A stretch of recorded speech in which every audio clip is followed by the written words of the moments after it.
host, Shane Carlson, and this is my weekly live stream, Smell It Sunday. This is where I go live and I talk about, I don't know, candles, talk about nostalgia, talk about things that are good to reflect upon on Sundays. You know, rough week, we all have them. And it's a good time to sit down with a beverage, a hard beverage or a soft beverage. This is just some tea. It's actually Arizona Arnold Palmer Light because I got to watch the sugar. But you can drink anything you want. Not a sponsor, by the way. Anyway, so, usually I don't come up with a plan for Smell It Sundays until right before the live. I'll be honest. Because it's best for me to talk about what I'm interested in the moment instead of putting together a lineup a day before, a couple days before. So I was over my cup of coffee this morning. I was saying, what is it that I want to talk about? What should I be discussing? And I should be discussing Christmas candles because as I said, there's tons of stuff in my collection that I'd love to share. But I haven't done an update video probably in a couple of years. I don't like doing them. I'll be honest. I'm a very private person, and you know, I, I appreciate that. It's a luxury that I do afford myself. But I figured there's a lot of things going on, and it's time to share a little bit. Let's pull you guys up because that's always the first step.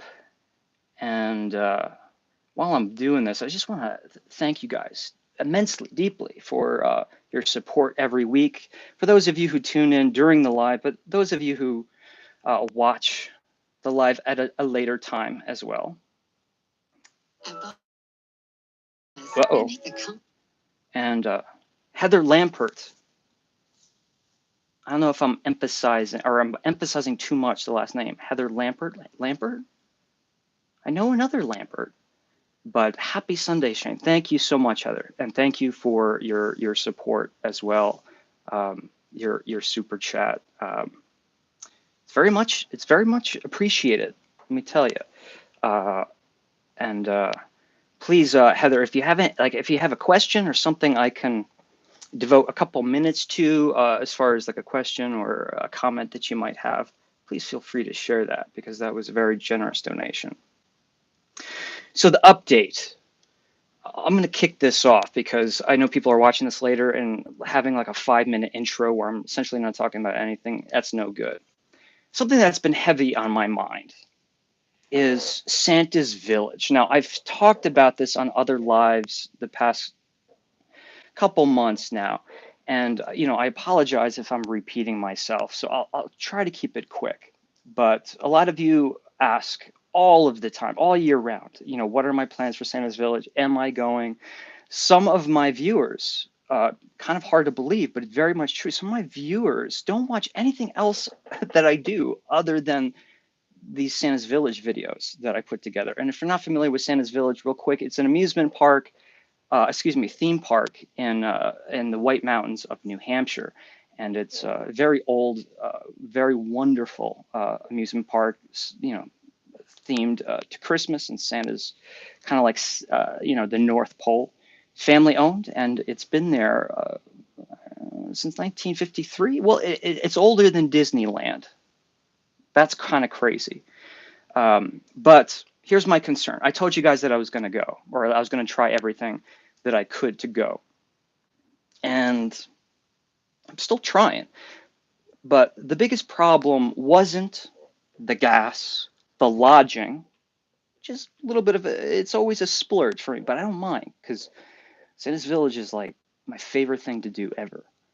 The admission to the park is not a problem either because I've managed to create a wonderful relationship with the proprietors of the park, so they always let me kind of sneak in free of charge.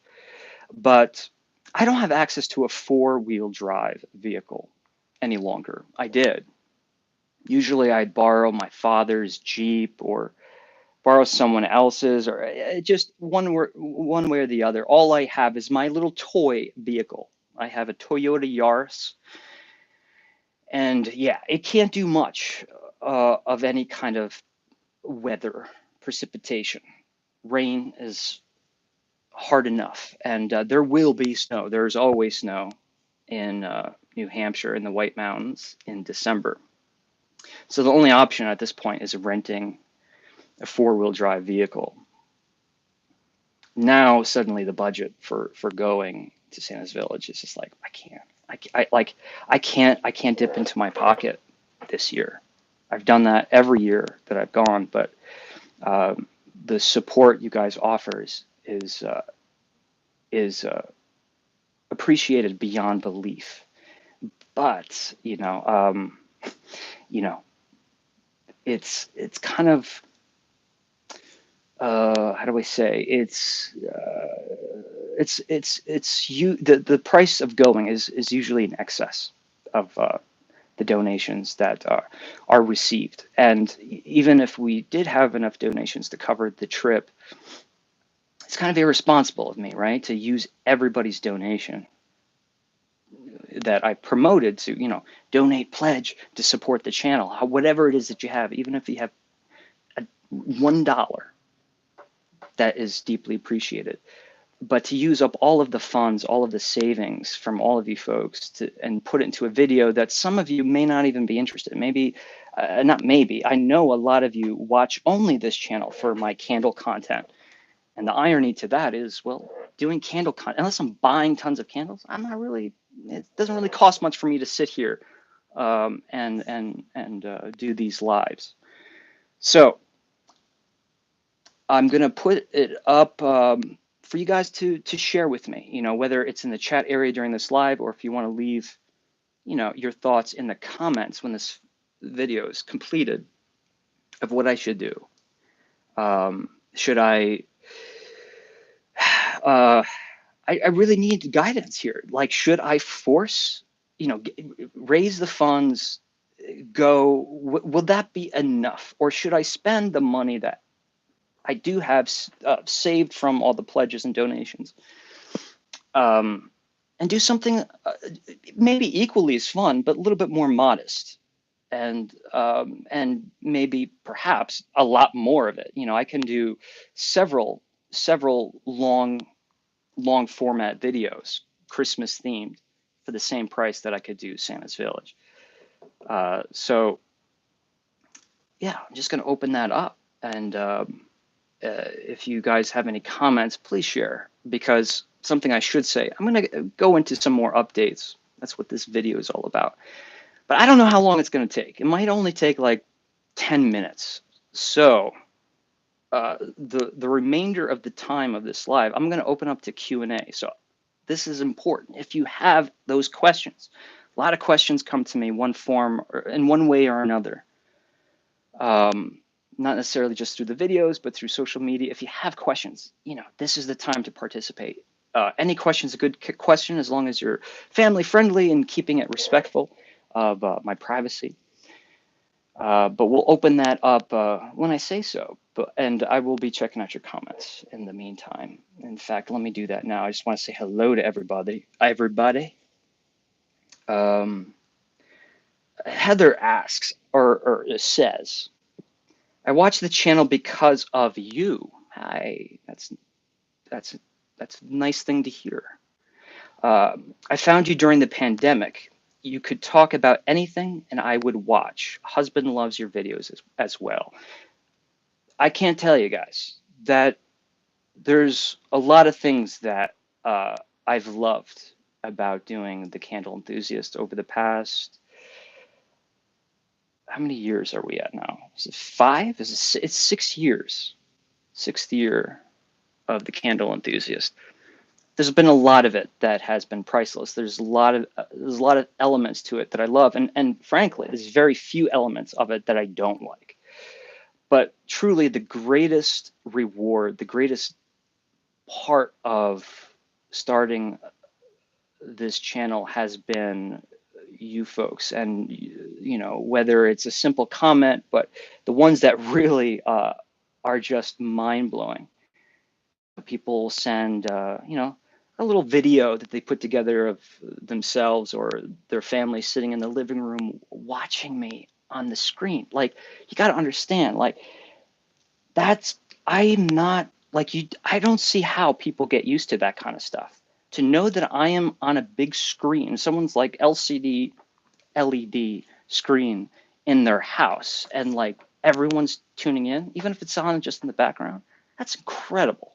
Like, I don't, I still have a very difficult time believing that, but nonetheless, globally, you guys reach out and share these little tidbits and stories and why certain videos or certain things that I've done have been relevant in your life. And I am humbled beyond belief. So, Heather, thank you for sharing that. And yeah, sometimes people ask me, what is the Candle Enthusiast? Not just that it's the channel, but what is like, what is is it me? Am I the Candle Enthusiast? What is the Candle Enthusiast? Well, I never knew, and perhaps I still don't, but I could tell you for sure that it's a whole lot more. The idea of the Candle Enthusiast is a whole lot more than I ever imagined it would be. It's become a way for people to connect, plenty of facets and ways for folks to get to know one another, to share their passions of all different sorts with one another. It's a place that promotes, not because it has to, but just because of the very nature of what it is. The Candle Enthusiast is positivity, and it's motivation, it's inspiration. It's not what I'm doing, it's what you guys are doing. It's what we've kind of created together. And it is it's whether it be the Facebook group that was on Facebook for years. We have gone creative. We have had we went different ways in a very friendly way. Some of you may know, some of you may not. It's no longer the Candle Enthusiast Facebook group. It's it's a candle group. It's always been a very welcoming, very charming group filled with tons of awesome people, and it just made perfect sense for it to go on being that candle group, because the Candle Enthusiast is really more of an experimental project. I've done travel videos. I've done coffee evaluations. I've shared my love of making coffee, and I've done edited candle videos. I've done so many videos at the Yankee Candle Village in South Deerfield, Massachusetts, that I don't even know how many videos I've posted there or how many trips that I've made. I've done countless hours of live streams on two different channels. And, there still really isn't, like, what is the Candle Enthusiast? That has yet to be answered, because just like anything, just like, everyone's life journey, the Candle Enthusiast has its own journey, and it changes and it adapts to the times. And that's a great segue, because I'm finding myself currently in a very, I should take this a little bit more serious. I have a tendency to try to pull out some comedy in the unfortunate situations in my life. But, you know, we all know what it's like. I'm not going to sit here for 1 second and try to say that my life is challenging. Certainly, I'm never going to even go to a place where my life is more challenging than any of your life. All of our lives are challenging in many different ways. And there's a constant flux of how challenging our life is, right? Think of all the challenges that you have right now. Well, I'm thinking of my challenges, and life has really uh, come to a point that I find myself completely uh, uh, I have no experience how to deal with some of the things that I'm going through. I'm safe. I'm healthy. Like everything's okay. There's nothing wrong with me. I'm finding myself in a place where I'm like, wow, a lot of changes are coming fast, and even more changes will be coming unless I make changes voluntarily. I'm being purposely obtuse here. Um, all I can say is we're all familiar with these things. It's just life. But I am in a difficult situation where it's like I'm always trying to get a second wind to be like, all right, now it's time to do all the things I dreamed with the Candle Enthusiast, like start traveling, start collaborating, really turn this into a brand, make it something bigger than just my videos. And I feel deeply about it. I could talk days and days about all of the ideas that I have that, a mixed media platform for the Candle Enthusiast, an old fashioned snail mail magazine with many different um, collaborators of sharing everything from love of holidays, love of movies, music, candles. I think there's a lot of potential, but I am yeah I I once again have found myself in a situation where I really need to dedicate more of my spare time to me. It's not that I need to, I have to. And it's not unfortunate. It's what I have to do. But I'm once again in a scenario where I'm like, I just simply cannot. I cannot keep the Candle Enthusiast afloat. I can't do the things I really want to do, make the videos I want to make, and expand the community in the directions that I wish to do. Uh, so why am I saying all this? Well, I feel like it's important because there, as you guys all have to know by now, I'm gone from YouTube just as much as I am present, and I never like that, but that's the truth of the matter. And this might have to be the case again. I might have to take time off and ask for your respect to respect my privacy and be like, hey guys, this is not permanent, but this is what I have to do for now. And I'm sure all of you guys will be very understanding. I will try to keep the lives going. I think that that's the one saving grace. I can't think of a situation, even if I'm on my cell phone, there's no reason why I can't do this live video every Sunday. Um, and one last thing I'll say about the Candle Enthusiast, and it's the worst thing. If you're anything like me, this is the worst thing to talk about. I hate talking about it. I wish I never had to mention it. But the whole idea of creating, a platform of videos that have actual production value, not just like cinematic value, but actual money that goes into making some of the more elaborate videos that I've made. It's important.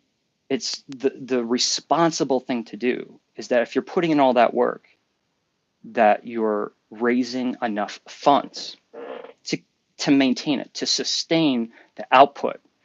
It's because people. I watch YouTube too, and if I'm watching something every week, someone's posting a video and I'm enjoying it, and then I go the following week to see the new video and it's not there, I know how painful that is, how frustrating that can be, and I don't want to do that to you guys.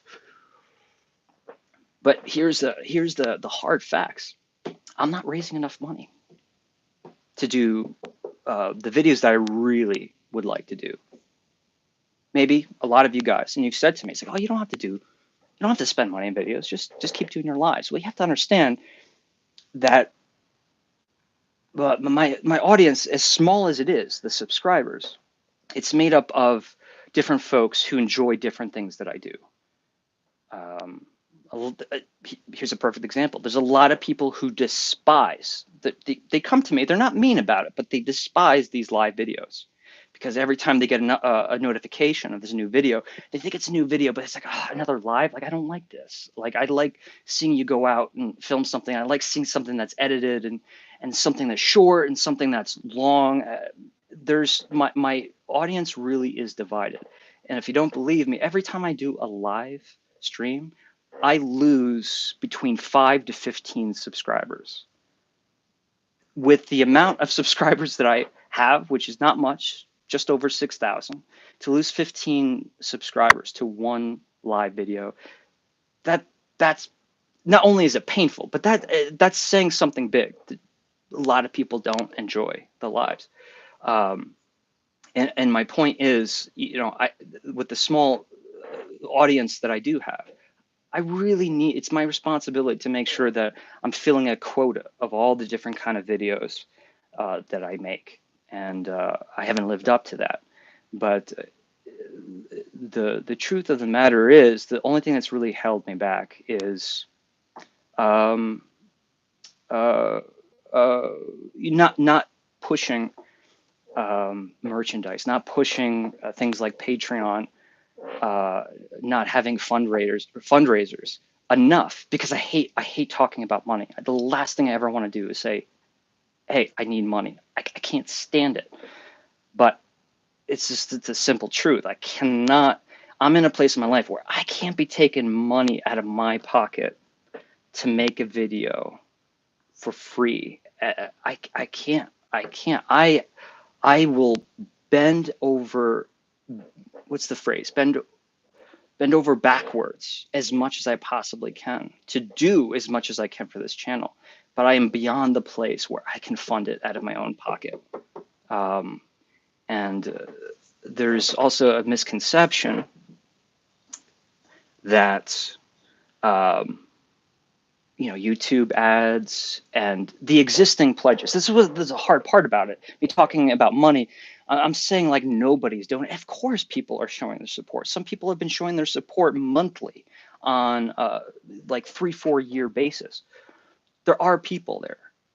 It's just not enough. That's why it's hard to talk about it. But now I lost my train of thought. Darn.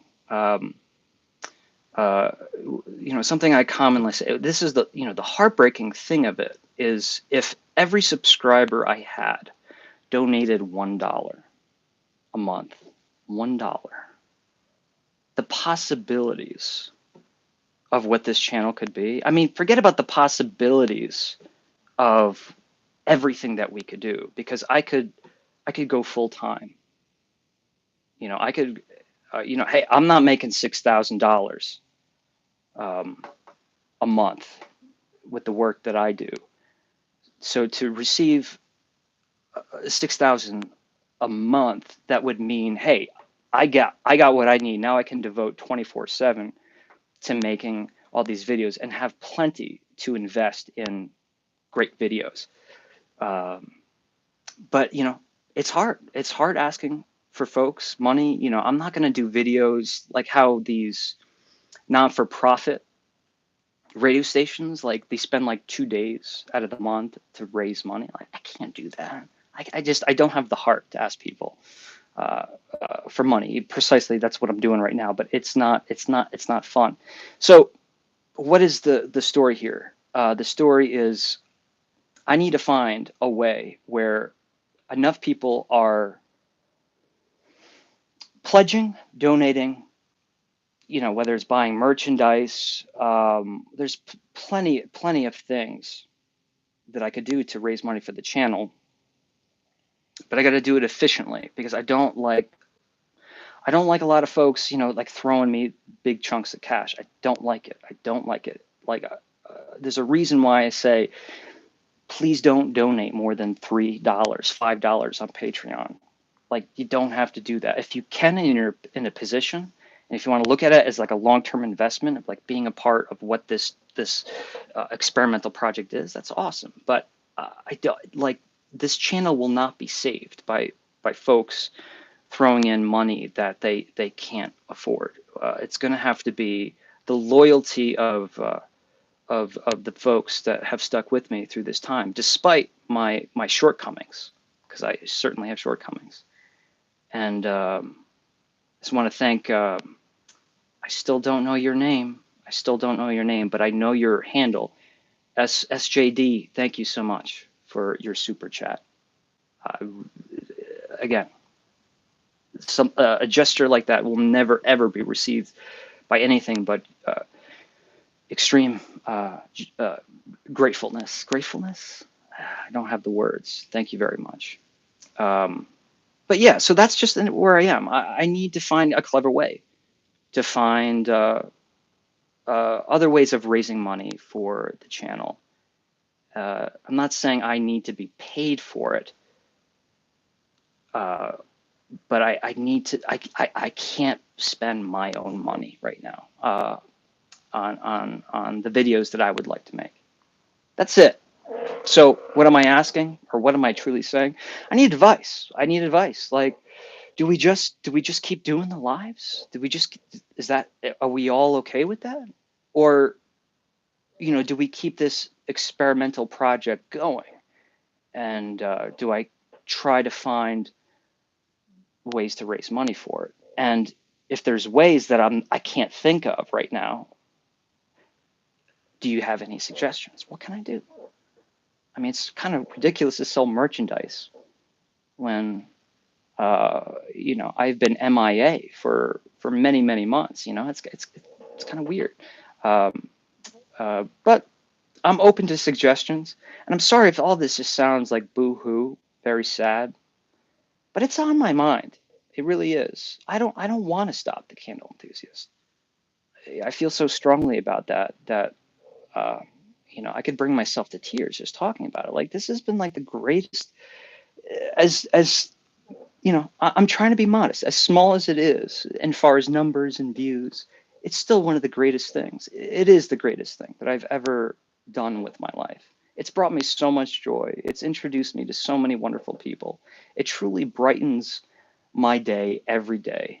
It is the one thing in my life I'm like, wow, okay, that really works. That works for my mental health. That works for my happiness. That works on a social level. It works on a creative level. When I put out one of those long format videos, if you guys only knew how much satisfaction that gives me. Oh my God. When I put out the castle video earlier this year, I put out the Norman Rockwell video earlier this year, even when I did the camping in a snowstorm. I mean, something so silly and stupid. It brings me so much artistic satisfaction. Um, uh, so to part with the idea of being able to continue doing these things is very challenging. Again, sure, I could do things on small budgets, but imagine, I'm sure all of us have a passion for something. Imagine if you're not a creative person, I'm sure you know a person who's a creative person.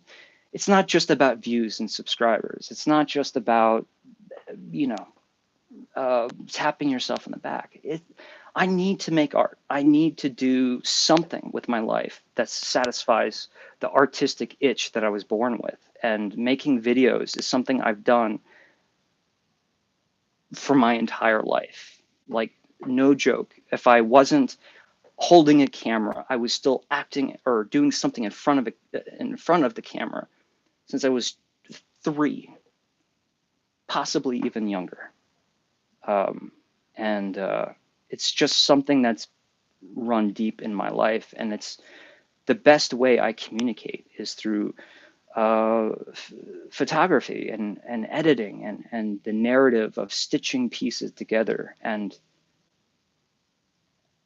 yeah, to think that I could take a bunch of raw pieces and put them together and create a moment that creates nostalgia or creates a warm and cozy feeling for someone in a video, I'd be like, wow, to me, that's magic. I'm not tapping myself in the back. I'm not a great editor. I am not a great photographer, but I do what I can do and I enjoy it. And my only hope is that I can somehow, as I continue to get older, continue to make videos in a style that I call my home movies. It's like everybody's home movies, but with a little bit more of narrative and a little tad of cinema thrown in there, like that.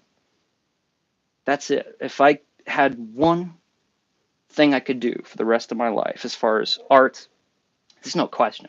Um, I would give up all of my other artistic endeavors if I could just pick up the camera every day, film, and then edit in the evening and be like, wow, great, great stuff. And I have faith that I'll get there one day. But yeah, I need to do the more responsible thing and find other ways to fund the work. Joseph, thank you so much. And a Merry Christmas to you, Joseph. Very much appreciate your contribution today. Um, I know so many Josephs. I'm trying to think if we know each other. Um, and Cameron has just asked, am I going to Santa's Village this year? Cameron, so when this video is over, you just go back and watch the first couple, not the first couple minutes, but within the first 10 minutes, I kind of explain. But here's proof. People every day are asking me, am I going to Santa's Village? It's not completely out of the question yet, but I needed to come out today and say like, it's not really going to be, it's not likely, but I'll keep trying. Um, Adam says we need to raise the GoFundMe goal. Yeah, Adam is, you know, Adam in the chat here is one of the two candle enthusiast producers.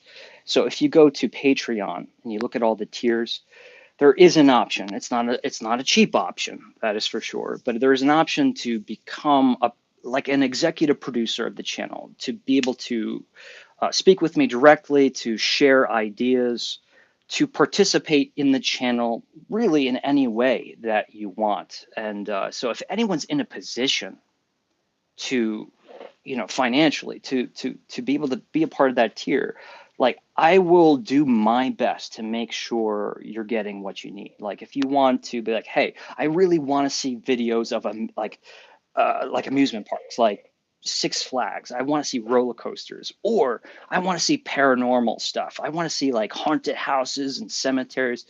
Like I will do my best to make sure that I'm fulfilling this role of making sure that I am doing what I can to fulfill the needs of the executive producers. Again, this is on patreon.com. The Candle Enthusiast profile link can be found in the description below, but there's plenty of other tiers to join. In fact, if I could recommend just one tier, is the $1 tier. Nothing would make me happier, because you join the $1 tier. I mean, I think we all got $1 a month, right? No one's in a financial spot at the end of the month. And if enough of us contribute, the sky really is the limit, because I work cheap. So Santa's Village, big question mark on that this year. And it's honestly, it's not looking good. And it pains me just as much as it pains anybody else, because like I said, it's one of my favorite things to do.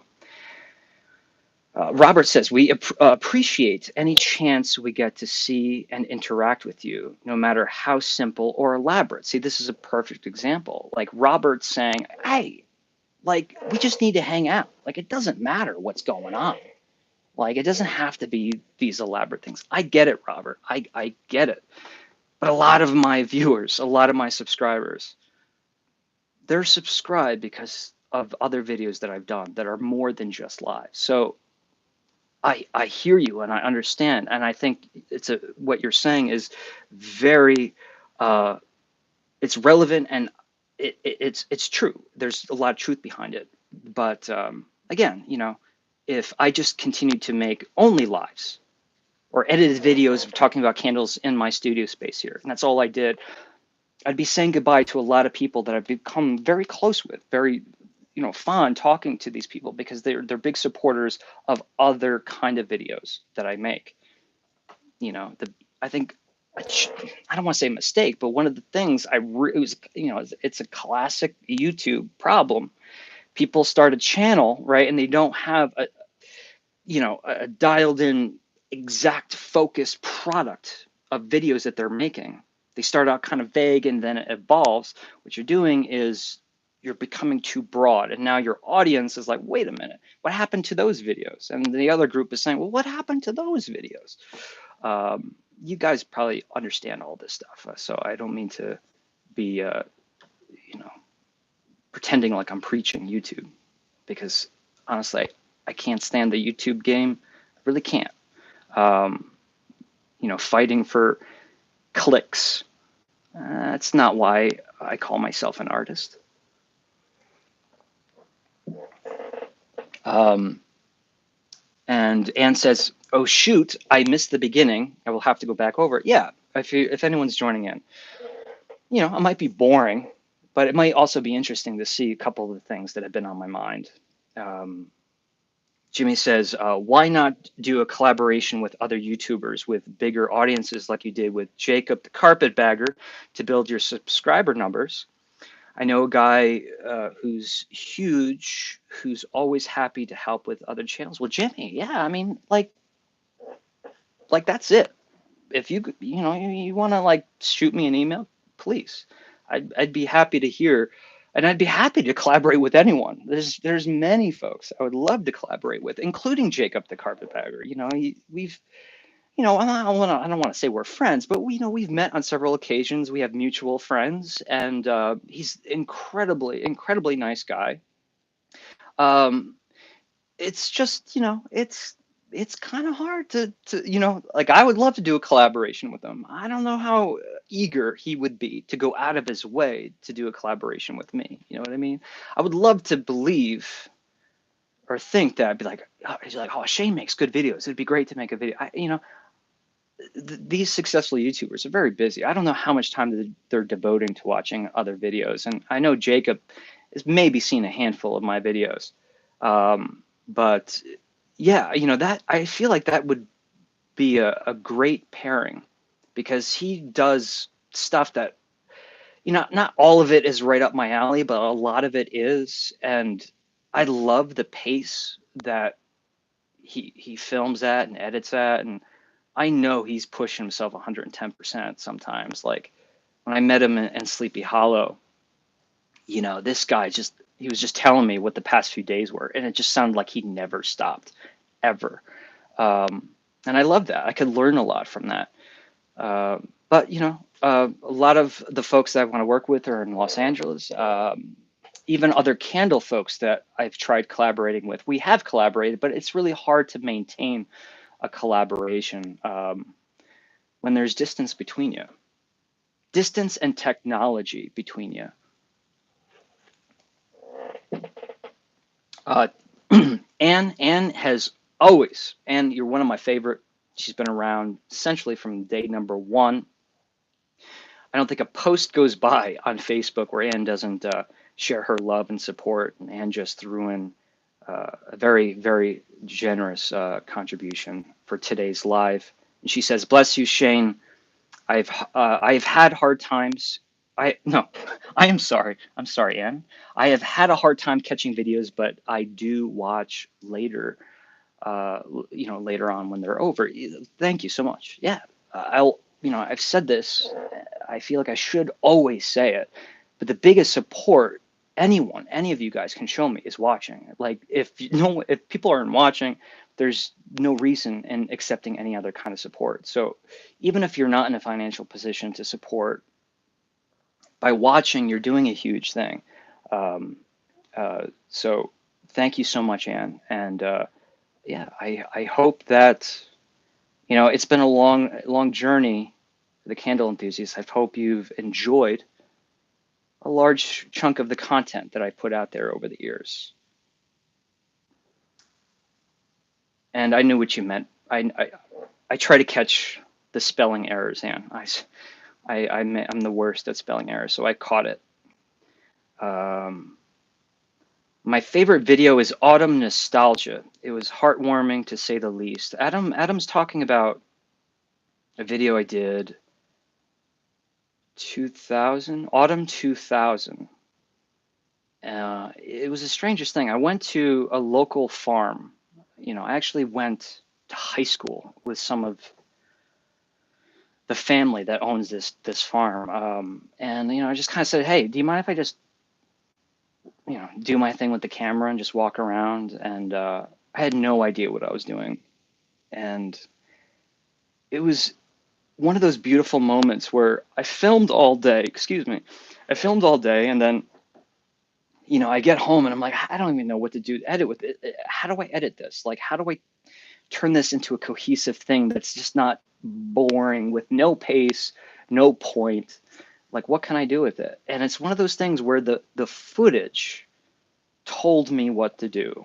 Like, I never would have been able to tell the little story that I did on that video if the actual footage didn't show me. And it's just amazing. If anybody is a video editor out there, and I'm sure if you what I'm about to say is that that there I'm sure there's a lot of other art forms that can mirror what I'm trying to say, in that, like, it's amazing how the process can give you the answers. And it's just, talk about artistic satisfaction. I mean, I brought myself to tears on that video that Adam's talking about when I was editing. And, like, when that happens, it's very rare, but when that happens, you're like, wow, I got something good here. You know, it's a wonderful experience. I've edited films for many years, or at least worked with editors um, to edit films. And it's just beautiful moments are born out of the most unlikely situations. Sometimes you just find stuff in the footage that didn't exist when you filmed it on set or when you're on location. And yeah, so Adam, all of that to say is I really appreciate that comment, because there's a lot about that video is like, just a guy walking around a farm. But when it's all said and done, if you get to the very end of the video, I think I shared something very personal, and it felt good to share it. Um, so if any of you folks are interested, just take a look into I don't know, the upload playlist, and yeah, just look for like an autumn 2020 video if you haven't seen it. Um, I enjoyed it. Thank you for saying that, Adam, because that was a video that you see the thumbnail and you're like, oh, it's like there's nothing special about this. It didn't get a lot of views, but it's one of those that I'm like, wow, that was kind of a highlight for the candle enthusiasts, or at least for me. I don't know. I don't want to miss anyone's comment. Hello, Nikki. Hello, Jimmy. Okay, Shane, I'll let him know you're interested. He's also good friends with Jacob. Great. Yeah, send me an email, Jimmy. Appreciate it. And Jimmy also says, why don't I do like a live reaction video, watching older Santa's Village videos? I'd love to do that, but are you guys interested in that? I'm like, if I did like an audio I mean, how pretentious is that? Doing an auto commentary for YouTube videos. I'd be glad to do it. I just, again, I'm so afraid of turning off people who are like, what is it? What is this guy posting? Like, what is this? He's supposed to be the candle enthusiast, and he's posting videos where he's doing audio commentaries on his own videos. I don't know. Yeah, I mean, if you guys want that stuff, there's only one way to tell me, and that's to put it in the comments or shoot me a message. I'll give anything a shot.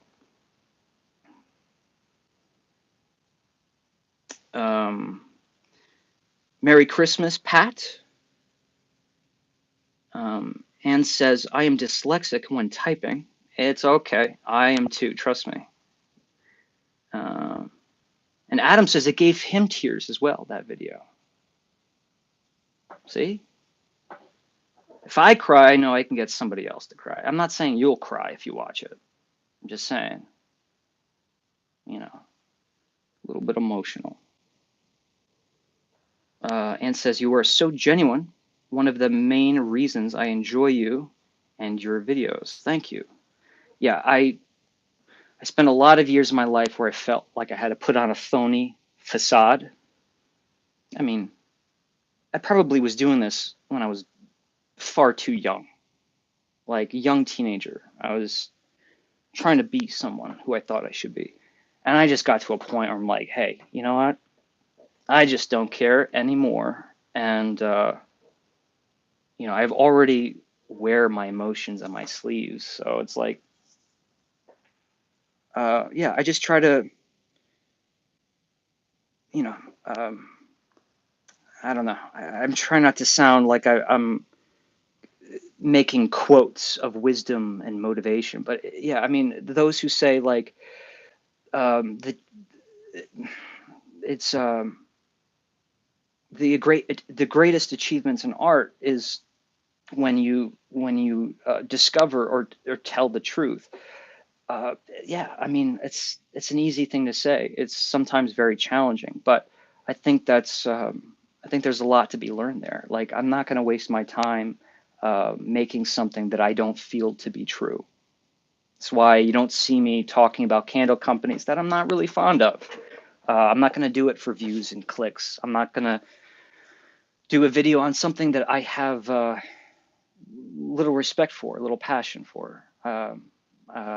I kind of, for me to be a candle enthusiast on camera, I can't fake it. It's got to be real.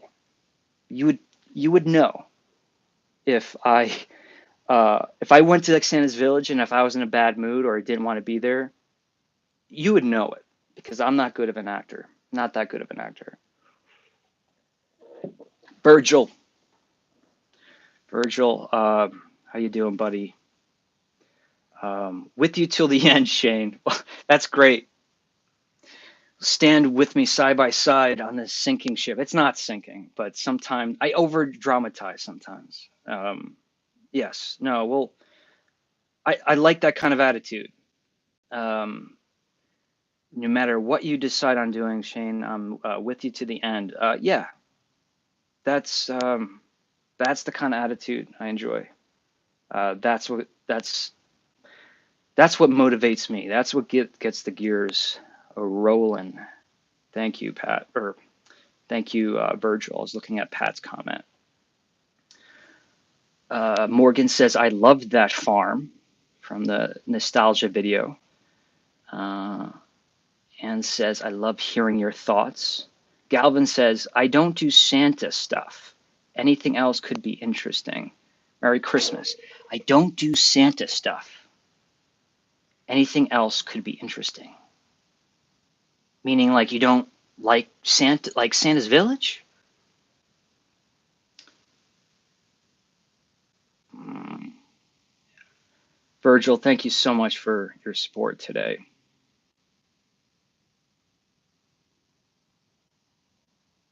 Um, so this is what I'm going to do. I'm going to open it up to a Q&A here, guys. I really mean it. Like whatever, as long as it's, like I said, it respects my privacy, it's family friendly, I'm good. I know a lot of you folks have already asked your questions, but like this is the time to do it. I don't answer questions a lot. Like I said, a very private person, but I wanted to do something a little bit different for this live, and the live is very young at this point. We're not even at an hour yet. So hit me with your best questions, you know, be creative as you want. Todd says, Shane, you're such an earnest and genuine person. I would watch whatever you put out. Todd, you're awesome. I know that you're awesome. Todd is great. Todd is another artist um, of all different sorts, and is a big lover of Halloween and everything spooky. And yeah, plenty of posts on social media, things that Todd has posted has brightened my day. So thank you, Todd, for what you do for me as well.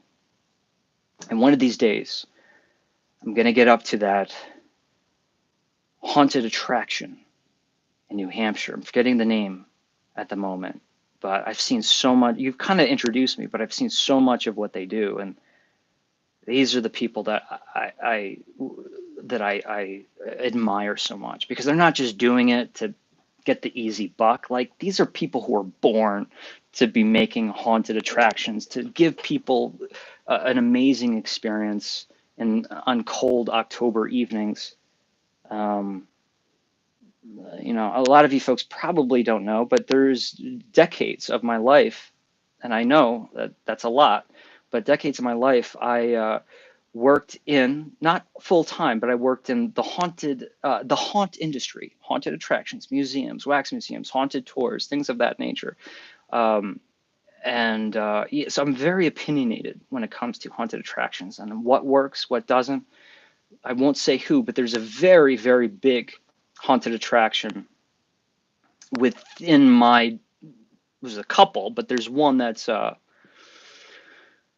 probably the most recommended, the most well reviewed, probably the biggest money maker of any haunted attraction. It's in my area, and I knew the owner when I was just a little kid, and he's a fine guy, but he never really seemed all too interested in the quality of the show, or at least put his efforts probably where I would think are not the best places to put your creative touch.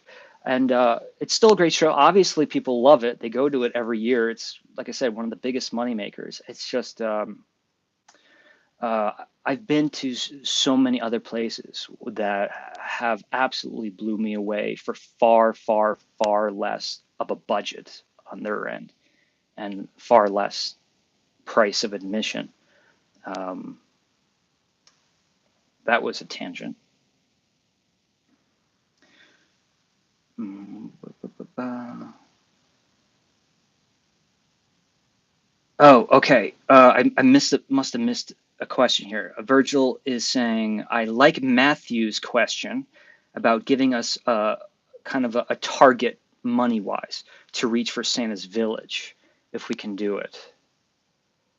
That's interesting. I was afraid to ask that. That obviously that was an idea. Like, can I have like a fundraiser to get the added costs to cover the Santa's Village video. Um, yeah, I mean, how do I do that though? Do I do that right now in the spot? Uh, I haven't researched the rental car. That's really what it comes down to is the rental car. And is there anything? Well, yeah, I think the other thing is it's like whenever I do a long trip like that, it's a waste of money to go do one thing and then come all the way back. I try to do as cheaply as possible. I try to do a couple stops, so I'm making use of the money. Because if I'm going to Santa's Village, let's just say, for instance, if I do Santa's Village, it's so easy for me to swing by Sturbridge Village and do uh, Christmas by Candlelight. They have a December event. This recreation of the 1800s kind of farm and small town living. If you don't know, it's amazing. It's a living museum, and it's so charming. And I went really early on in the Candle Enthusiast, and I did a video on my phone. And I've gone a few times and did other things, but nothing that really was as good. I could do that. It's honestly like $20 to get in. It adds an extra day, but I always stay in the cheapest possible motels, even if it's really grungy and disgusting. I just feel like it's cheating to like spend too much money on lodging. So Sturbridge Village, would it be cool to do Salem? See, that's tough because lodging is never going to be cheap in Salem. But what's awesome about Salem in December, ghost town, like absolutely nobody is around. I did it once. I filmed an amazing, well, I don't know if it was amazing, but I thought it was a wonderful time, and I documented the whole experience. And I made the absolute worst mistake any artist can make. I put all of the footage on a hard drive and I did not back it up. And I lost 3 days worth of all my videos. Could you imagine like going on a vacation? Essentially, it's not a vacation, but it's like going away on the road for 3, 4, 5 days and coming back with nothing, no footage. I lost everything.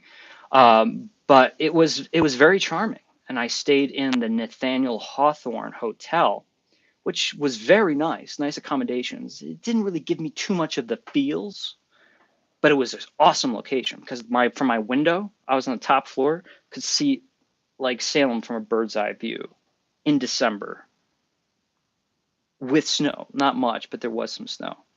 Boner jams, boner jams. Hey Shane, happy Sunday, my friend. Hope everyone is doing great. And the cedar and balsam candle scent is filling your living room. Great Halloween place by you is the Headless Horseman Hayride. Yes, that is one of the places that's near me. Have a great week. Headless Horseman Hayride. Have you been? Have you been? Boner Jams? All right, come on, Shane, pull it together. So, would there be a price, like a target price, to actually raise the funds? It's a very dangerous thing. It's dangerous. I guess I have to say, yeah, it's just dangerous because I feel like you guys are buying something. What if I screw up? What if my hard drive gets erased? What do I do? I'm like, I would be using, I guess I just got to be okay with that. I got to not screw up. How much is a rental car? Rental car, an SUV, you know, um, let me think about it, guys. Let me think about it. I'm not sure in my heart I want to ask for you guys to donate for a specific thing. Um, I suppose it wouldn't be much considering if all of us were helping to raise enough for me to go to Santa's Village. And I guess what's really important for me to know is if you guys really wanted it that much, that it's worth spending that kind of money, that's important info for me. So let me get back to that question about like having an actual fund specifically for um, the Santa's Village. I mean, I could do like a short little video. I did that with the castle. I did like for a certain amount of money, if we can raise a certain amount of money, I can go here, spend several nights in the castle. And like, I didn't think I was going to raise like $10 in 3 hours. I raised we made the goal. And it was a very expensive goal. It was the reason why I made that video. Like, hey, I need help doing this. Uh, Everything was beautiful about it, except that I went to the castle. Um, I would say at least, like I said, 90% of the budget was from donations. But I spent those 3 days, and when I left, I'm like, I don't have anything. I have 20 hours of footage, but I don't have anything. I was so unimpressed by what I did. And I'm like, I was like, I was trying so hard. Like was I over, like I just didn't feel like I had anything. And I tried to edit it and I couldn't. It was such a big project and so overwhelming that I sat on it for the longest time. And then by doing that, I let you guys down. And I'll never get over that because people are like, well, hey, we showed up, like we rose to the occasion. You needed help. We all wanted this video. We showed up, and I didn't pull through. I did a live there, but I didn't produce an edited video until 1 year later, where I sat down and said, like, Shane, you need to, like, this is not like, you need to look at this as a must, like this is something you guys purchased. Like I need to do my best. And the amazing thing about that, with going into it with the attitude of this must get done, it happened relatively quick. You know, the video was like 120 minutes, 2 hours. No, it wasn't 2 hours, but it was quite lengthy. Um, an hour and 20 minutes. It was quite lengthy, and I was really happy with it. Yeah, I could have done things differently, and like, sure, it could have been shorter, it could have been longer, but a lesson was learned with that castle video. So the question is, do I do the same for Santa's Village this year? Do I extend that like a fundraiser thing? Let me think about it. Um, and Matthew says, yeah, let's do it. Maybe like one event at a time, maybe each season. See, that makes sense to me. Like, what if I did like a long format video? I mean, maybe to be realistic, I did it seasonally. I think I could probably produce more than that. But maybe, you know, kind of go into it saying, hey, look, like I can't do these videos all the time, but quarterly we'll have like like a candle enthusiast special, like David Copperfield, you know, every year in the 70s, 80s, and 90s. He's got, you know, one day, one night out of the year, he's got like that special, and shows all of his new tricks and the big trick, the big illusion that would conclude the special. Yeah, I kind of like that mentality. I do. And then the rest of the time can be filled with candle content, lives and edited videos, and you know, smaller, lesser videos of meaning of production value. Interesting. Okay, Anne says, this is something I tried to say before, but I lost my train of thought. It says, do you get most of the money from YouTube, or is there a better way? Oh, from the super chats? The super chats are a great way. Like like any way of donating money, everyone's going to take a cut of money.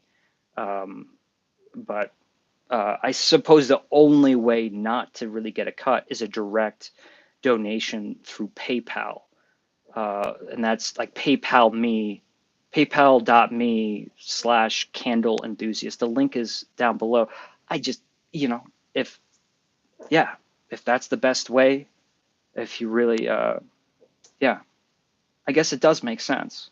I just feel like depositing money into someone's PayPal account sounds a little bit, I don't know. Does that sound creepy? Like it's like doing like a deposit into my bank account.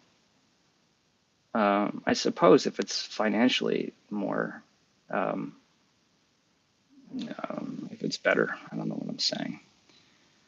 But I thought you were saying, Ann, is like the ads, monetization of YouTube videos. So here's a fact. Here's a brilliant fact. Now keep in mind, live videos.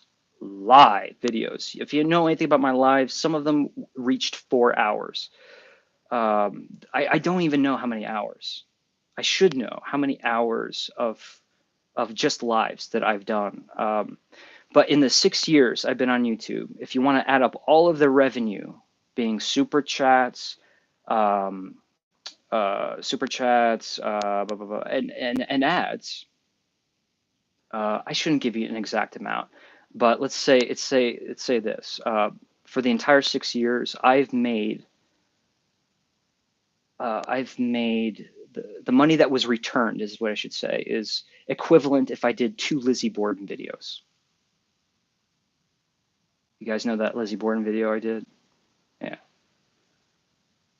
It's not YouTube, unless you're getting millions of views, you know, you're not racking up anything from the ad times or the ads. And the watch time really helps with the lives because, you know, but yeah, you have to imagine there's many months to go by where I'm making like, $12 on ads on YouTube. That is the truth. Um, October is always the one month out of the year where it's like, wow, okay, like this is actually very nice. And it's just because now that I have, a few hundred videos there, like a back catalog, people come across my Halloween videos and rewatch them or discover them, even though I did them years ago. And yeah, so every October, it's like it's a good time to take that money, the revenue, and put it into. I have a separate checking account for the Candle Enthusiast.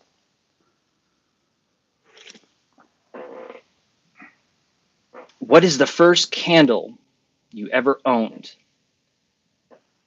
or the first candle you remember smelling? I don't know for sure, but I would want to believe, or at least speculate, that it was Yankee Candle's um, Spiced Pumpkin. Yeah, the classic, right? I think I was introduced to Yankee Candle, um, and which would have been like my first experience with candles as a young kid, going to my aunt's house. And my aunt has just such a personality about her. She's such a wonderful person, and like I love the way she lives her life. Like she's sweaters in autumn, like fun sweaters, makes her own wreaths, makes fun beverages, sits by the fire. Her house is so warm and cozy, not just and temperature wise, but just it's such a amazing. It was always an amazing thing to go over her house for Christmas or for autumn, and just the smells and all the beverages, the foods, and the family. So much nostalgia there. So, yeah, I think Spice Pumpkin would have been the first. At least that's what my memory says. Thank you for your question. Um, Matthew, uh, thank you so much for your contribution, Matthew. Thank you so much. Shane, do you enjoy other aromatic products such as soaps and colognes? This is a great question.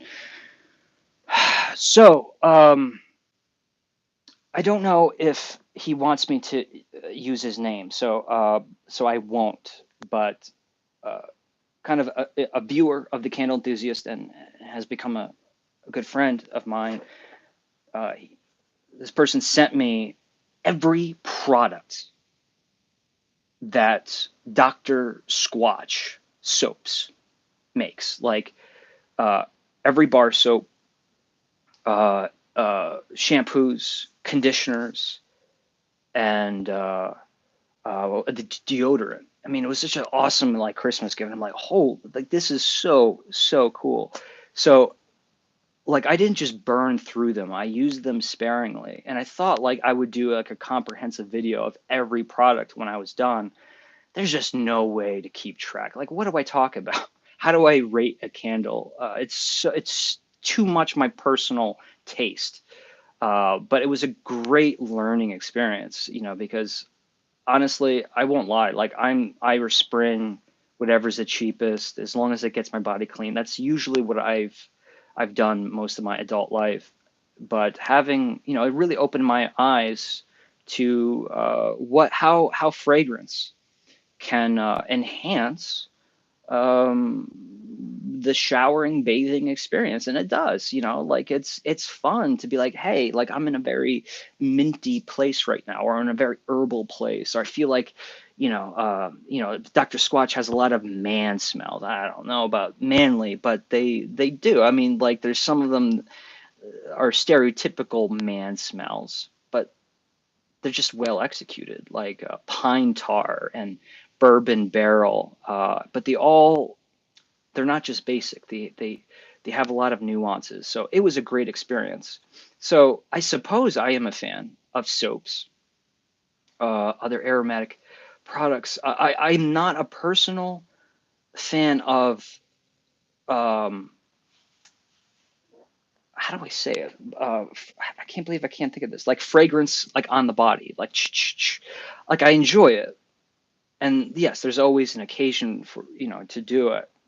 But ever since I was a kid, I hated if something got on me that smelled, because I thought like, oh my God, I'm gonna smell like this. I'm gonna smell like this. I know it's not like OCD bad, but I kind of like to keep my body neutral. Plus, when I was studying wine for those years, you cannot go to a wine tasting a public tasting. You will be shunned. You will be kicked out if you walk in those doors wearing perfume or cologne or a strong deodorant, even shampoo that has a strong fragrance. For those years I was studying wine, I had my, everyone and all my peers, all my friends, like they had to smell neutral. No fragrance, soaps, shampoos, lotions, none of that. So I do think that kind of, uh, uh, you know, I didn't, I haven't had to live that way in a long time, but I think that did create long lasting habits of just, yeah. I mean, to me, having a nice smelling cologne or nice smelling like deodorant, that's good enough for me as far as cologne. Other aromatic products, I mean, beverages, if you want to consider that. Um, I'm open to anything. I'm completely open minded, but I'll be honest, I can't think of much else. Like I just appreciate smells. I'm the kind of person who goes outside on a cold evening and I'm sitting there walking my dog and I come up with the perfect sentence of perfect for me, perfect sentence how I want to describe the smell of the air in that moment. Like that's just what I do. It's not that I'm good at observing aromas. I just appreciate aromas. Um, so great question. Please do Salem. We got to get back to Salem. That's for sure. I'm getting a lot of people saying that, or a few anyway. I don't do PayPal. YouTube is most convenient unless I send something directly in the mail. Yeah, that's the other reason why, PayPal, it's great. It may take the least cut of money, but I don't know. To me, it seems a little bit weird to have people putting money directly into an account for me. It essentially goes there anyway. Um, I just have a difficult time. I think I would be, yeah. I try to promote that not too much. Um, uh, Thank you for your question, Matt. Really appreciate it. I'm kind of going through, see if questions. SOS Soundscape says, "Hi, I have been watching your videos for a long time, and it has really inspired me and taught me so much. I'll watch anything you decide to put out. Whatever brings you joy brings us joy, plural." Wonderful. Thank you so much. Really. Um, I wish I had the words to share my gratitude when I hear things like that. Thank you so much. Um, mm,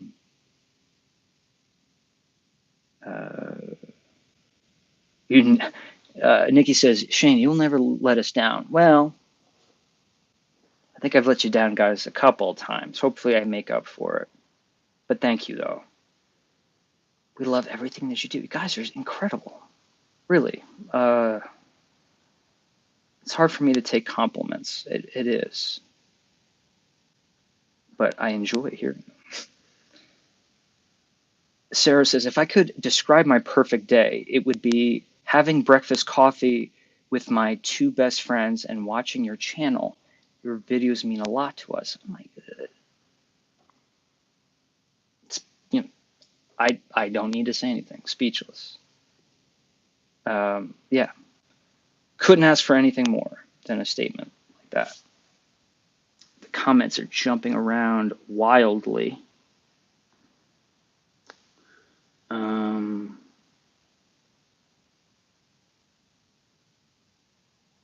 uh, my son uses those products, the Dr. Squatch. And then I bought one of the candles. Yeah, this Dr. Squatch makes candles too. I haven't experimented with those. Um, uh, questions. I might be missing some, guys. I apologize. I see a lot of you are talking amongst yourselves, which is awesome. Okay. Crafting After Midnight says, not sure what happens in your area, but maybe film something locally that does not involve a lot of money. Are there certain events like Christmas markets, etc.? I'll tell you what's close, New York City, baby. Yeah, so absolutely. There are things in my direct vicinity that there's things to do. Christmas parades and live Christmas performances, lighting of trees in certain towns. You have the Christmas tree farms. There's a plethora of stuff, probably more stuff than I could actually handle. So that is kind of the issue that I'm talking about. Like if I do, Santa's Village can only be done in December, and it takes several days really to do it back and forth, and then editing it. It's always a longer format video, so it takes several days. Uh, it's it's a commitment, like at least like a 6, 7, realistically 8-day commitment on my part of getting that thing completely made. Um, so it's really just that's what I was putting out there in this video. Like I could go to New York City, I could do another New York City video. I might just do it anyway because it shouldn't cost that much money. It always ends up, they get the money some way or another. I mean, it's my fault, but doing Times Square, I can't really film inside a Radio City Music Hall. Um, but the thing is, as close as I am to New York City, I've lived in New York City. I'm not one of those people who can like give a tour of New York City. Like, let me show you all the things to do in New York City. I don't know. I am not one of those people. There's, friends of mine who know every nook and cranny of the city. I'm not one of those people. I really am a country person. So it's very overwhelming for me to be in the city, but it's totally doable. It's doable. Um,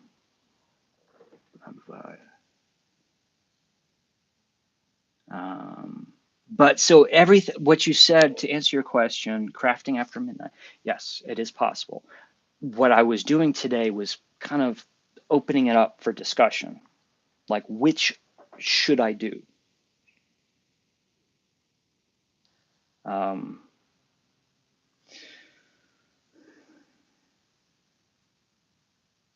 I took a walk this morning in light rain. I'm not familiar with this desert. Sonoran. But that's awesome. Not the same major smells of the upper Midwest. Robert says Bath and Body Works just had their $9.95 candle sale the past 2 days. How do you feel about their candles, and did you partake in the sale? Good question. Bath and Body Works. I have Bath and Body Works collection. Guys, don't believe me, do you? I'll prove it to you. Yeah, it's not as big like my Yankee Candle collection, but I have quite a few. I like Bath and Body Works. I burn Bath and Body Works. Um, I really do enjoy shopping at Bath and Body Works. I do go to Bath and Body Works usually at the beginning of every season when there's new stuff on the shelves. But I'll be honest, I've never enjoyed making Bath and Body Works videos. Um, there's I can do it. I think it's not as inspirational for me.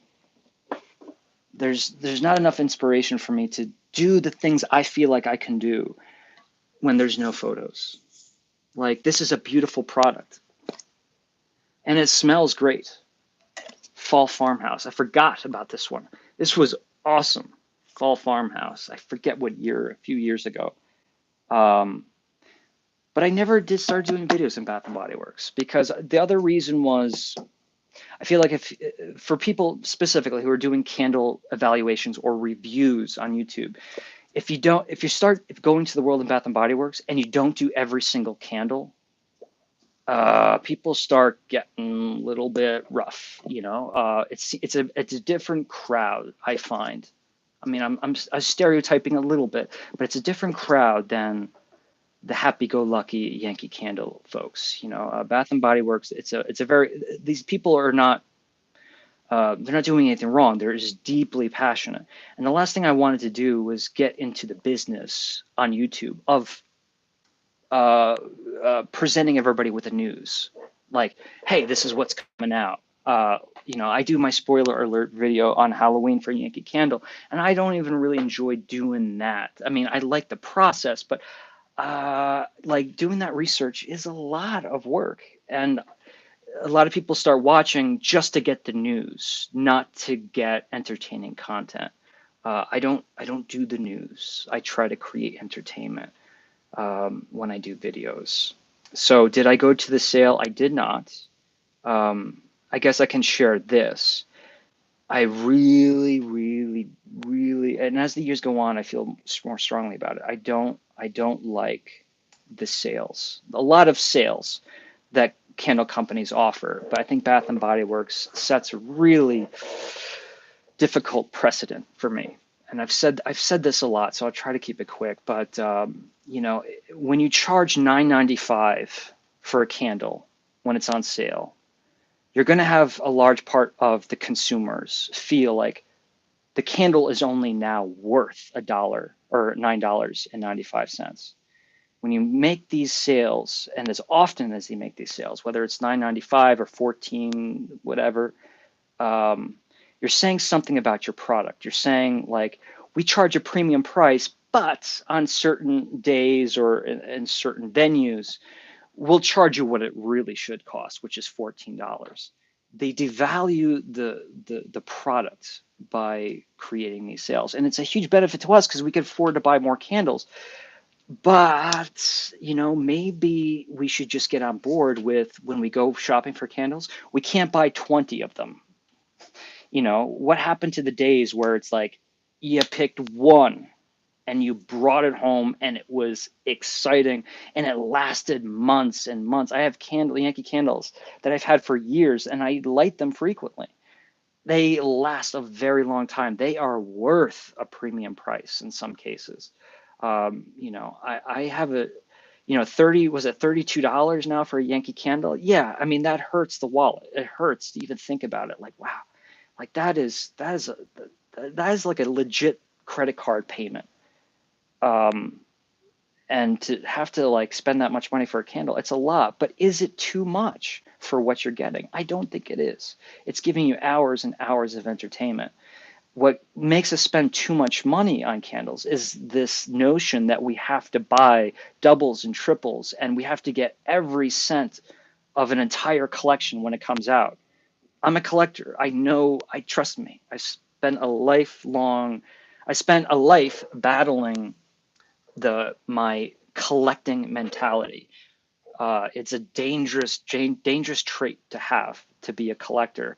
And yeah, it's tempting. You see like a collection of 6 candles come out, and then there's like 2 online exclusives, and you put so much of your work and effort, the money, to buy those candles, and then they look beautiful on the shelf, and then you say to yourself, I can't burn these. Like, I need to get duplicates because I need to keep. Not everyone does that, but I like that's where, that's if I don't control my collecting mentality, that's where my mind will go. I will start saying, I need one for show, I need one to burn, and maybe I should put another one away if I want to burn it in a couple of years, or maybe I know this one's going to be of value if I resell it in like 5 years. Yeah, I do that. I've always done that. I like to invest in things, put them on the shelf, and then sell them when the day comes in a very good condition. Um, Everyone's happy, but to make a little extra money off of it. And yeah, it's a problem. It's a problem. I think what Kringle Candle put out, how many Halloween scents this year? And even if you bought a fourth of what they put out, I feel like people who didn't get the entire collection, or they're seeing other people online who have the entire collection, are like, man, like I put up so much money, and like people are still experiencing things that I'm not experiencing. I don't know. I don't know. I just suppose I think we think we have to buy a lot of candles, and because of that, they need to be cheap. And I understand that thought process. But if you buy from a reputable candle company like Kringle Candle, I will stick by them absolutely. Quality stuff.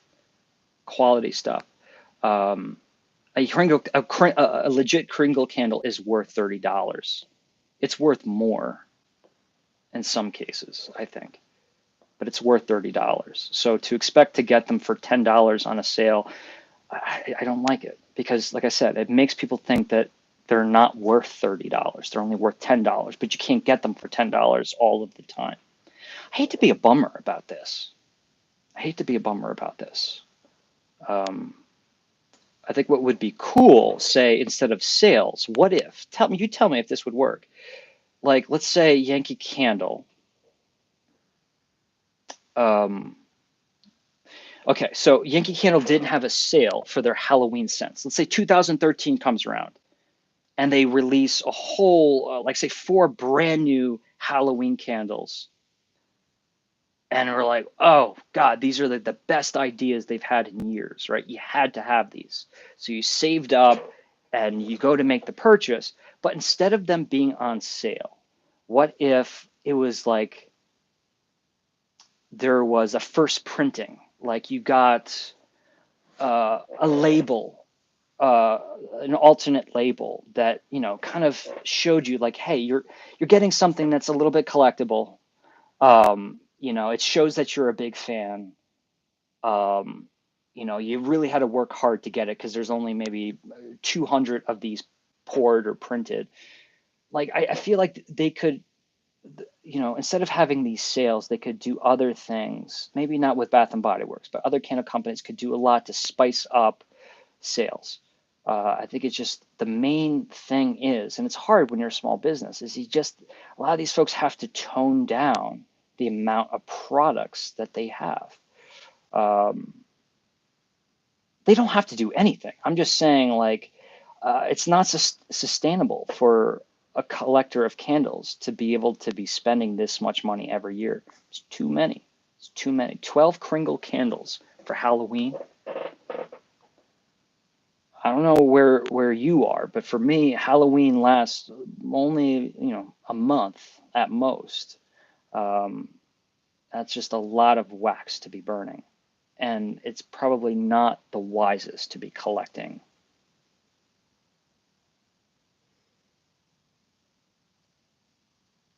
Mm, mm, mm,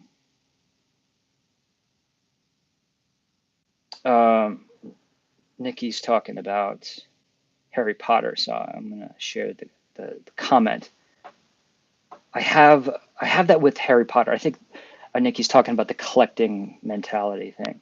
I have that with Harry Potter replicas. It's expensive, and I want almost every replica from the Slytherin house and the Death Eaters. I hear you. I hear you. You know, how many editions of the books do you own? I have more than one edition. Hey, I didn't say I can. I still have collector's mentality. I can fight it, but I don't. I can't completely beat it.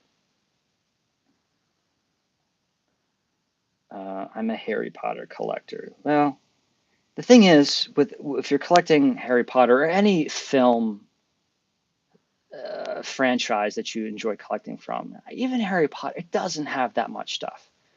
Like I can imagine if they had other high end collectible pieces. Uh, I wouldn't be able to do it. I don't have the money, but it would be very tempting. It would be alluring. Like if they had, I'm big on like screen used wardrobes or recreations of wardrobes. You know, I've worked for a couple wax museums in my lifetime, and I don't know, it's just something I've always enjoyed having. Like if you said, what's a fantastic movie? Mary Poppins. If Shane, if I could have like a prop from the film, I'm trying to think of a prop from the film, like the horse, Mary Poppins rode. Mary Poppins and Bert rode in Mary Poppins. Man, I said it 70 times. Um, would I rather want that or a piece of her wardrobe? Oh man, a piece of the wardrobe's awesome. I just feel like the display possibilities are awesome. So my point is, if they made like really well done, authentic replicas of like some of the articles of clothing made with, and I know they make the scarves and stuff like that, but like we're talking like legit, like the same exact product you would get that the actors wore, down to the measurements. I love collecting that stuff. I like props, but wardrobe to me is so much cooler, so much cooler. Collection of tattoos, very expensive. I'm sure that is. I'm sure that is. Virgil says, I actually bought all of the Kringle candles from Halloween this year. I think there were 31, including the country candles, and not cheap. Yeah, that. How do you guys feel about that? Seriously, we love Kringle candle. I think most of us do. And if you have a qualm with Kringle, that's fine too. But is that too much? Like, does that 31 different scents, does that take away some of the joy because there's so much to choose from? I mean, Virgil, I guess this question goes to you because you bought all of them. Like, what is your goal with them? Are you collecting them? Are you trying to burn them? Are they to burn for years to come, or did you try to try to get through them all this year? I don't even know if that's possible unless you got several going at one time. Trust me, I've been there for several years. I bought every single candle that they made. A lot of it was because I wanted to make videos on them.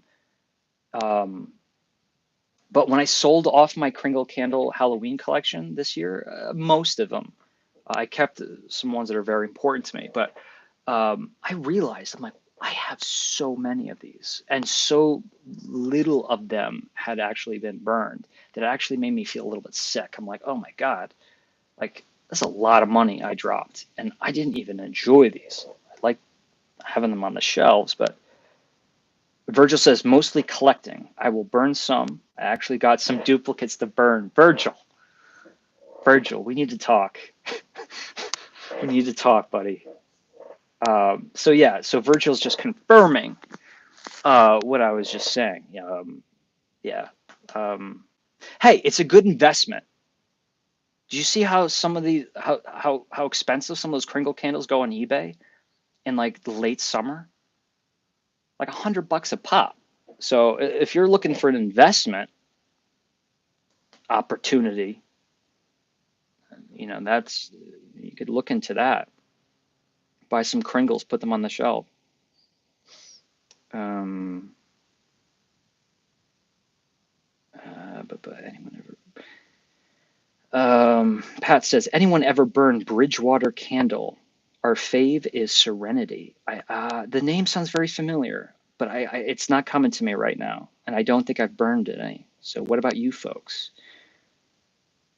The thrill of the quest. Terry, you just said so much right now. The thrill of the quest. If you are a collector out there, if there's any collectors listening, you know what that's about. The thrill of the quest. Do you ever try collecting something and you get to a point where you're like, wow, I'm done. Like, I don't need anything else. Like, right now I'm not collecting, but I've been reading a lot of Stephen King novels, and I've been a lifelong fan of Stephen King. I really enjoy. I think he's amazing, even when his books aren't the greatest, or they get bombed, canned by reviewers. I just enjoy the way he writes. Anyway, uh, you know, I've always had like pocket, the small little mass market editions of his books, and they're all beat up and the pages are all patinaed. And I said to myself a little while ago, I'm like, hey, it's like I like him enough where like I want to get his books, a very nice edition of his book, and try to, over a long stretch of time, complete, his entire bibliography. But the main objective was I like the first era of Stephen King the best, the 70s and the early 80s. That's really where like I'm fond of his books and that time frame. And a while back, I'm like, I have all of them. They're all really nice editions. They're all in great condition. I do get them used. I try to salvage used books. It's just more economical, and I don't mind a couple bumps and scratches here and there. Um, yeah, and the whole point of this is like I got all of his books. I have most of his books from like the up until like the early '80s, and it's like I was started searching eBay. I'm like, there's got to be something I don't have. There's got to be something I don't have. Like I was eager to keep buying. Like the thrill of the quest. Yeah, like even though the quest was complete, I was still eager to work on the collection. Like I said, I've managed my whole life to be able to spot these problems with my collecting, and yeah, I have control of them. I do.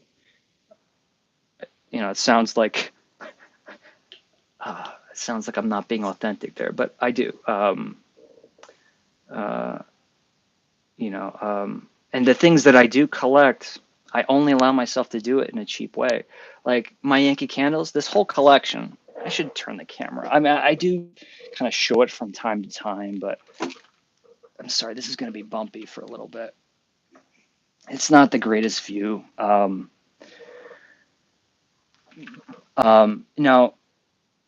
there's two racks, right? We see the two racks. There's some sparse areas here, but over here they're like five deep. They are not like they are five deep. So there's quite a few candles, but you'd be amazed. These are all black bands. And then even though these are more contemporary over here, some of them are still very hard to find.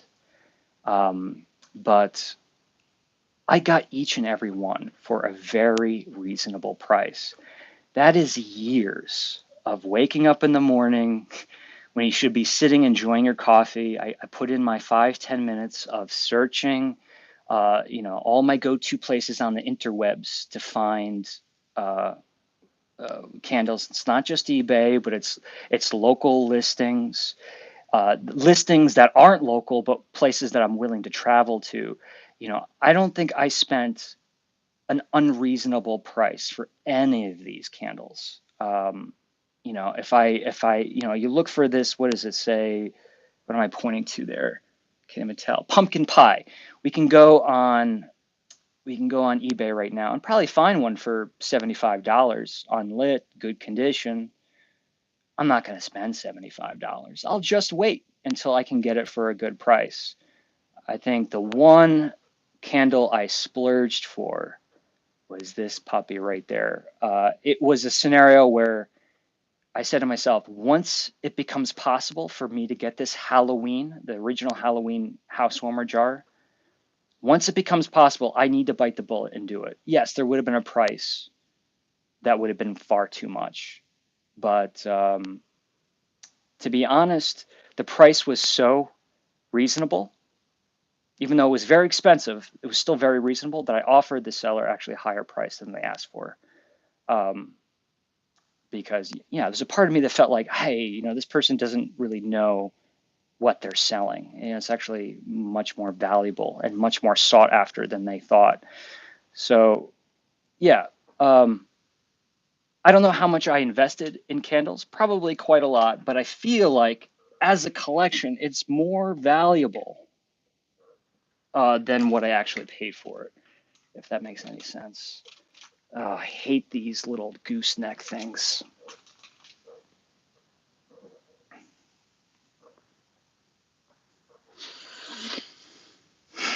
Mm.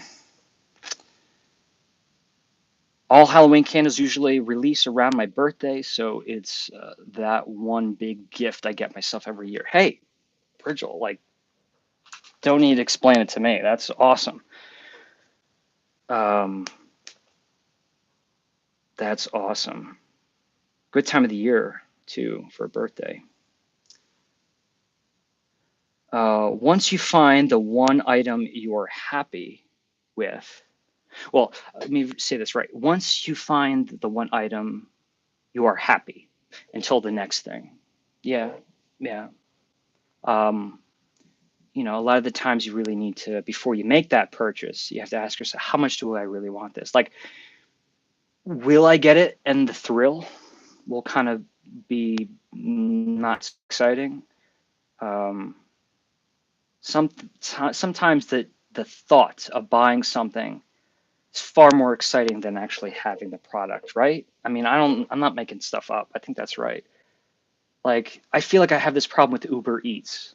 Like, Uber Eats, it's the most, I can't believe we did it, folks, as the human race thrives and breathes, we have created a way for food to come to us without putting your feet on the ground. I mean, it's insane.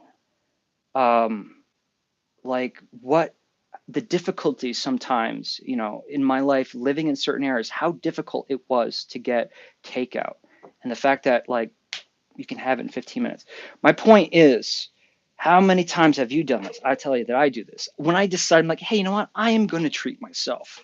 It is quite late. I just showered. I'm a little hungry.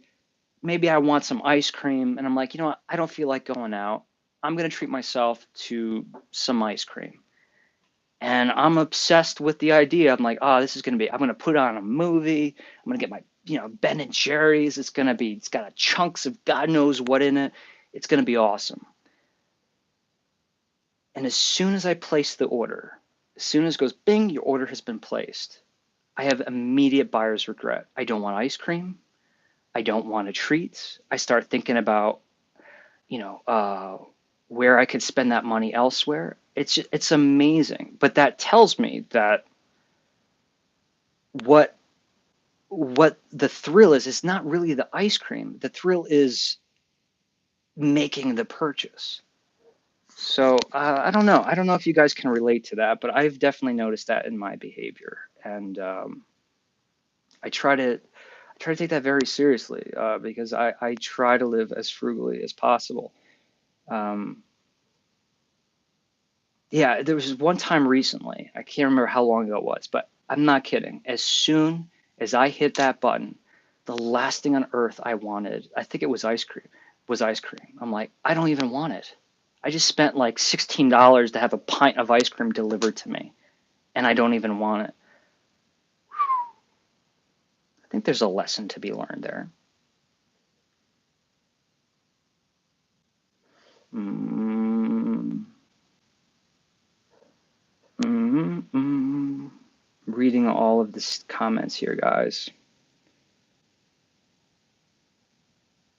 Yeah, and every candle collector probably doesn't want to hear this statement, but it's important that they do. Collections are wonderful, but in the end, um,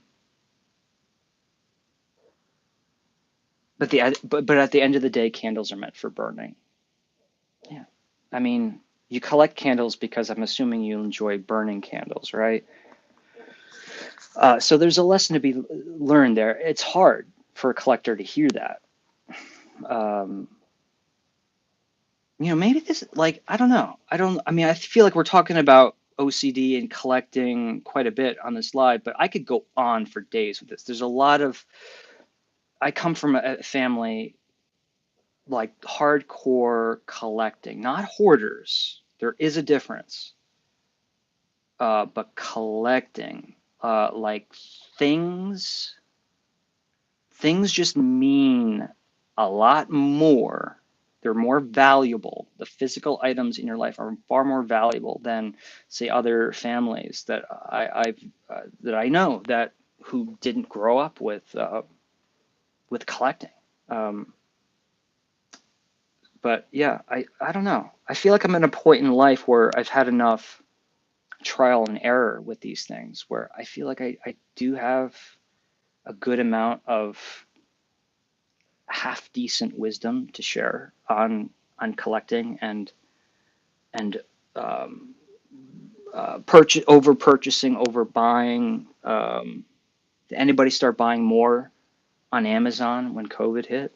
Yeah, it's a serious thing. Um, Going through that feeling on the new Nissan Z. Oh boy. Vehicles. Uh, like I can't, yeah, that honestly, purchasing vehicle like nightmare. I thankfully I'm not a car person. I admire cars. Like you tell me what's inside the engine and I'll sit there and nod and I'll appreciate it, but I really have no idea what people are talking about. Like when Jerry Seinfeld's talking about all the cars in his show, I have no idea, but I appreciate the craft. I appreciate the art. I appreciate the history. But thankfully, I am not a car person. I mean, obviously, I have a Toyota Yaris that it's a great car, but I have no need for to drive in quality.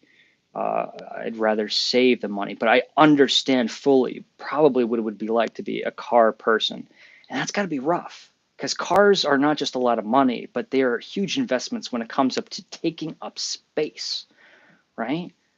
Like I have 5 guitars, it's not a problem, but if I had 5 cars, oh man, that presents a huge issue. Like you got to move. Um, yeah. What is my favorite coffee? Says Sarah. Is there an answer to that question? That's what's scary. I don't know if there's an answer to that question. I dropped my iced tea before, by the way. I hardly took any sips out of it. There's a big puddle of iced tea on my floor right now in the studio. Thankfully, it didn't get on anything other than the carpet. My favorite coffee? I don't know. I mean, I've tried so much coffee, not nearly as much as it would require to consider myself a true coffee enthusiast or an aficionado. But I've tried coffee from many different uh, of producers of or highly regarded in the industry. Um, I can't say one stands out from the rest. My history with coffee, my most of my consumption has come from Blue Bottle Coffee.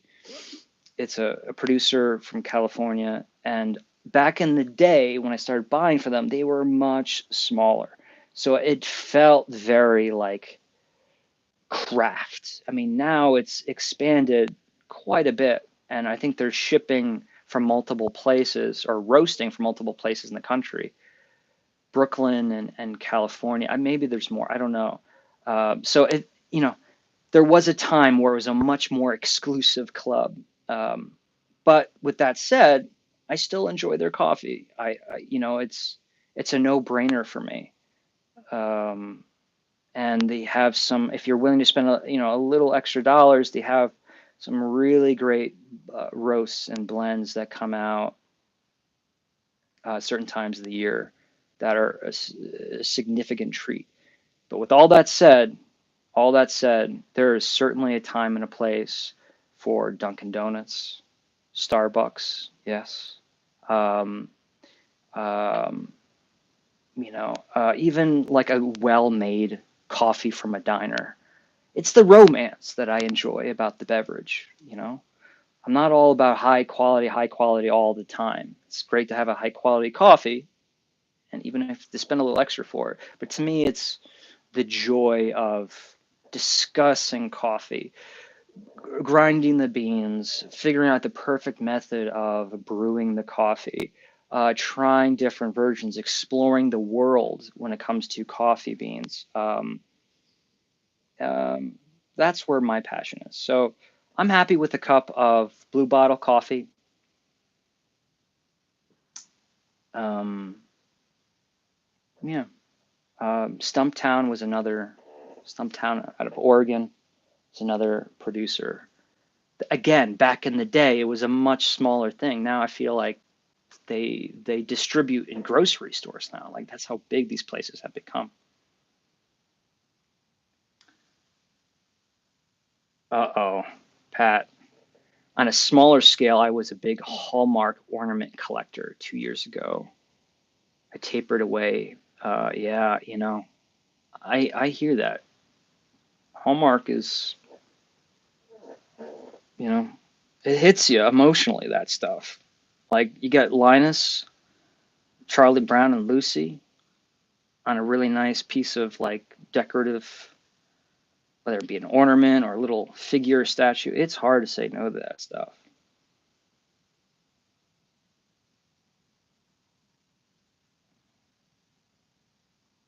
Do I enjoy shoe shopping? These questions are awesome.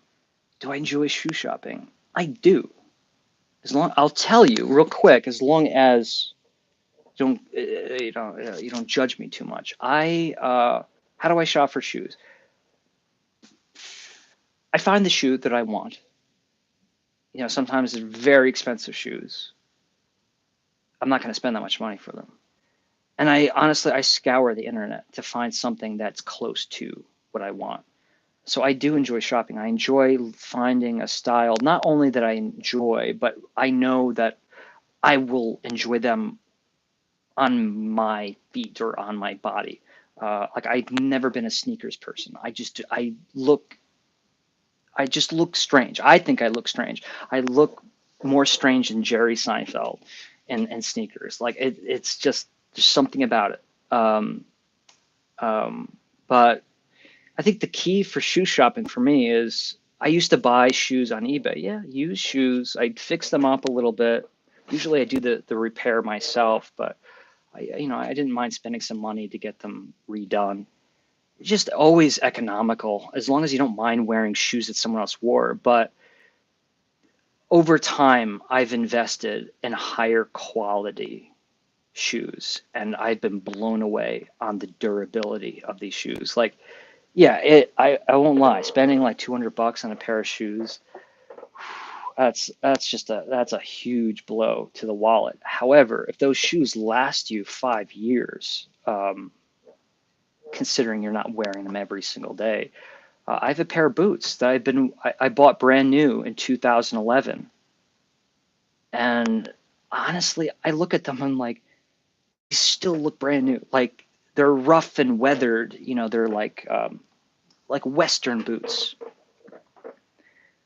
but like so they have like pre-weathering on them, but they still like they've been through the vineyards, they've been through the snow, they've been through the sand, they've been through the mountains. These I've been all over, all different kinds of climates, and I've been very hard on them. I've been in the city, asphalt jungle, walked on asphalt for miles and miles on certain times in my life, every day. And these shoes since 2011 are awesome, and that I like them so much. I got the same pair, only instead of like calf high, they're ankle high.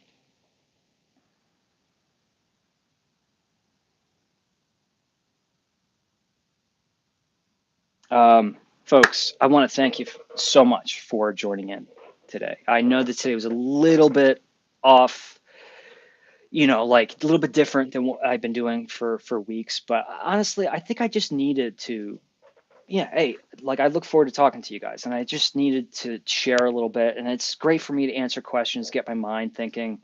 We will continue candle content, um, next week, on Smell It Sunday, but thank you for allowing me a little break, some time for me to kind of, yeah, to share and to express, and I'm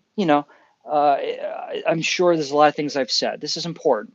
I'm sure there's a lot of things I've said that you may disagree with. There's maybe a lot of things you might be saying, like, hey, like Shane, you're not seeing the full picture. I get it. Like, I am human. I make mistakes. Maybe I'm not asking the right questions. Maybe I'm not expressing my feelings in the right way. I sure as heck don't like talking about money. But like I said, like, these are things that are serious concerns of mine, and I don't want to let anyone down. And I have a lot of passion to continue with this channel, but this is the only way I know how to discuss the topic. So I hope in the process nobody was offended. No one is thinking lesser of me for saying what I've said. I'm human. Like I said, I don't know. I don't know what the right answer is.